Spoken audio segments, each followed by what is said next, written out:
बॉलीवुड के मारूफ अदाकार सुशांत सिंह राजपूत ने खुदकुशी कर ली है। उनकी लाश मुंबई के इलाके बांद्रा में वाक़ उनके घर से मिली है। बेटा,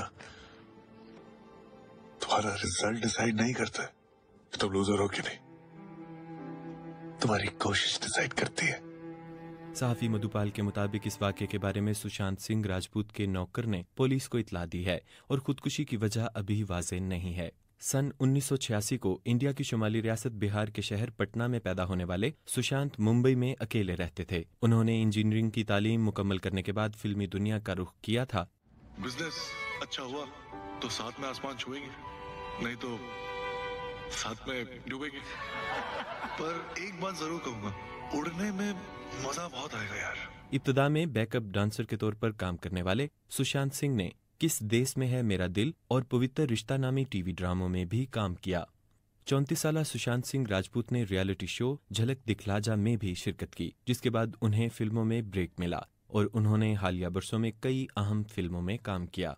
उनकी अहम फिल्मों में detective Byomkesh Bakshi, MS Dhoni, the untold story, Kedarnath, Kai Po Che और छिछोरे जैसी फिल्में शामिल हैं। MS Dhoni the untold story के लिए उन्हें फिल्म फेयर अवार्ड्स में बेहतरीन अदाकार के लिए नामजद भी किया गया था।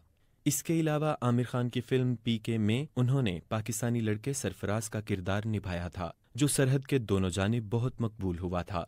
साइंस के मौजू पर उनकी फिल्म चंदा मामा दूर के आने वाली थी, लेकिन बजट की कमी के सबब उसकी शूटिंग फिलहाल रोक दी गई थी। सुशांत सिंह फिल्मी दुनिया से ताल्लुक रखने वाली पहली ऐसी नौजवान शख्सियत नहीं है जिन्होंने अपनी जान ली हो।